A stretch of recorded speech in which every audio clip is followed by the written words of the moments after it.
Hello everyone!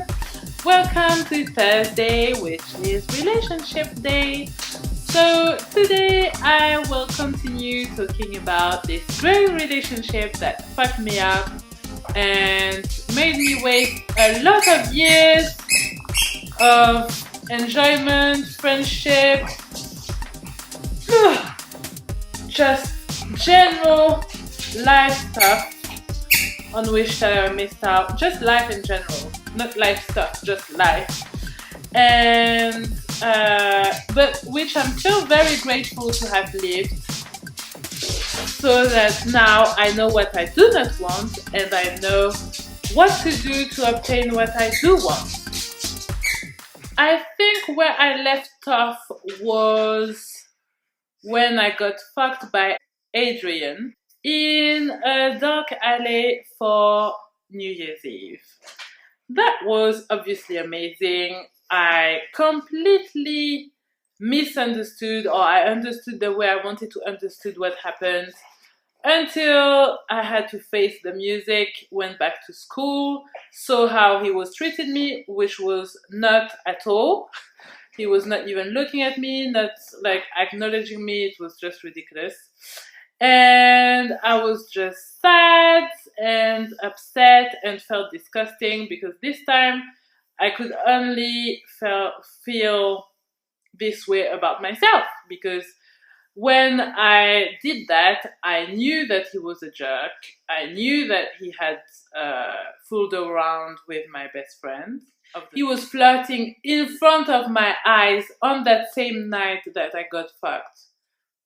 In front of my eyes, like right in front of me, and right after I went and had sex with him. So I knew all that, but for some reason I really felt a connection between the two of us, and I really wanted to have this connection. I think that was more a fact of I was so unhappy at home, and I really didn't like where I was living. I really didn't like anything about my life, and so focusing on this damn fool, that's all I can call him. You'll see why afterwards if you don't think he's a fool yet. I think that's what was helping me cope. So the rest of the year, so that's January until June, where I was passing my exams, I really tried to focus on my exams. But during this year, I think it's around April or something, I think around that time there's holidays, there's like a week holiday or something. And one of the friends that I didn't hang out with anymore, but I was still talking to sometimes, she was going to Paris for the week or for a few days, and I begged my parents to go with her because I was really going crazy, and I thought, oh, it's gonna change change the way I see things, and maybe I see some other people, see another city. It's going to do me a world of good, because at this point I was seriously depressed. So I went, and it helped to be away from home, from the Adrian situation, from everything. It really helped, but then obviously I had to come back. So when I came back, I think not long after, my mom was also not very well and quite depressed, which is probably why the environment of home was not the best for me at this time. And she went to visit my sister in London. I think it's around that time. And I was feeling so low. She was visiting my sister in London, and my dad had to be somewhere, wherever the fuck he had to be, for a few days at the same time. They didn't want to leave me by myself to start with, but then they agreed. And I thought that's the great opportunity for me to kill myself. And since my mom was taking some sleep medication, I thought, yeah, I'm just going to take a few sleep medication because I know they're really strong, and then let's see how it goes. I was seriously low, but also I was so low, and I don't know if there was internet at that point, And there probably was, but I don't know why I didn't do a proper research at that point. Anyway, I was feeling very low, and my mom wasn't there, my dad weren't there. The fact that they weren't there, I was quite happy about it because the atmosphere was much better without them in the house. And Adrian was nowhere to be seen. He was not contacting me or anything. Going to school was painful. I just hated going there, feeling lonely, feeling excluded from all my friends, which were not actually friends. And I was just feeling like shit all the time. So I thought, yeah, let's just take some sleeping pills and just see how it goes. I think also I thought, oh, maybe if I add some alcohol, I have more chance of dying. So I got some alcohol, I got some sleeping pills, and I think I slept for quite a while. But then when I woke up, well, I woke up, as you can imagine, since I'm here. I was seriously disappointed, so I thought, oh, what can I do? Like, I really don't want to be here anymore, so how can I help myself? The sleeping pills were clearly not as strong as everyone has been pretending, well, has been saying it is. So I thought, okay, well, you have another way. You don't like pain that much. At this point, I thought I didn't like pain that much. But, if you really want to die, you might need to go through pain. So just cut your veins. Again, let me say I didn't do enough research at the time, so I thought that would actually work. I didn't realize that this was just mutilation and it wasn't going to get me anywhere unless I was cutting my throat. So anyway, I started trying to cut my veins. We can't really see.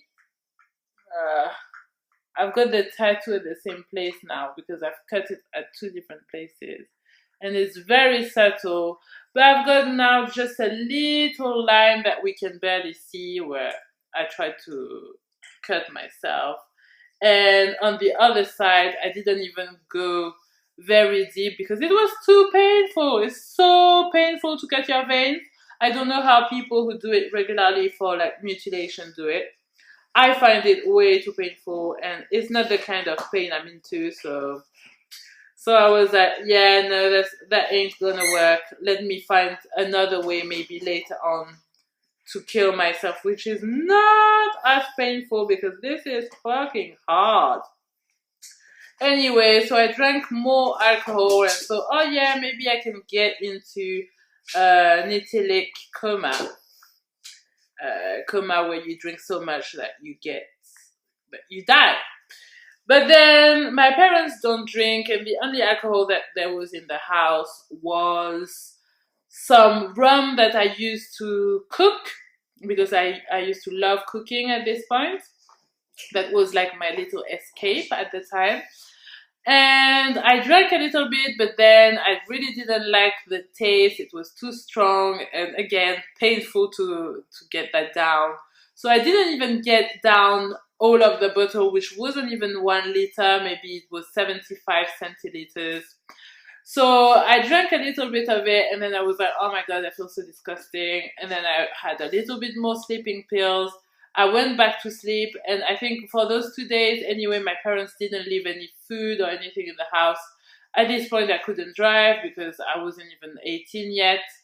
And my dad went with the car anyway. And anyway, they kind of didn't want to leave me alone, so they just left not much in the house to do anyway. So I drank that and I went to sleep. I slept, I think, for another day and then woke up at midday the next day. So that's already 2 days gone when my parents aren't there. And I woke up because I had to throw up. So obviously, things like that would happen, but I didn't anticipate. And you have to be aware that I am very, very scared of vomiting. I'm actually terrified. Like, that's a phobia. So I'm very scared of people that are vomiting. whether I know them or not, and I'm very scared to vomit myself. So that was very, very disheartening. Not only I'm waking up, so it's like, oh, fuck off, why am I waking up? And then on top of that, I have to throw up. Like, I'd rather keep it down, but I couldn't because of the alcohol that I wasn't used to. So yeah, that was my first attempted suicide. Sorry, this time it's not as much fun. It's some deep shit going on, but that's just how it went down. So that's all. That's around April, maybe. And then there was preparation for exams. I think the exams were during June, during the month of June. And I think I got ready, like, considering that I'd never ever properly studied during, like, my whole life, just studied enough to get through, and I didn't have to do much to get through, actually. Well, this year I actually properly studied, which was probably, this year, the last part of the year, I properly studied because I didn't have friends, I didn't have a boyfriend, I didn't have shit, my parents were annoying me and were busy with their own depression. So, there you go. I focused on school after that attempted suicide that didn't work at all. But the pain was still there. And Adrian's birthday was coming up. It was, I'm not gonna say the date, but it was in June, early June. He's a Gemini. So there was this playing on my mind, and yes, you'll see what happens around that time. For the next video that I will shoot next Thursday, are you going through anything similar? Are you obsessing about someone that is not necessarily who you need, but then they're allowing you to escape something else? Are you able to have the consciousness to see that yet or not? Are you just in pain and can't get out? Please let me know. I mean, not to say that I can help. I don't know that I can help, but I think that sharing can help. Talking about it can help. And I think that I didn't feel I had anyone to talk to about it at that time. I felt ashamed to even feel like that. But please don't. That's when depression first started for me, and it hit me really, really hard. I only see how hard it hit me now. For me, it was just the state that I was in, and that's all I was ever going to feel. I didn't see any way out. And I do hope that you can see this channel as maybe an outlet. If you want to contact me even privately, I'd be more than happy to talk, to read what you have to say and just be an ear for you. But yes, I hope that this sharing helps you and you can see how it turns out afterwards. It's a long time before I get out of it, and yeah, I wish I had someone at the time. Please do like the video if you enjoyed it. Subscribe if you want to not miss the next videos coming up. Tomorrow I'll be talking about food, and Saturday about self-esteem, which is very much related to the Thursday video because I think that everything is intertwined. I really hope that you've had a good day, that you're having a good day, that you're having a good evening wherever you are, that you're blessed with sunshine or whatever the weather that you like. Thank you so much for watching. I really appreciate it. And see you soon. Bye.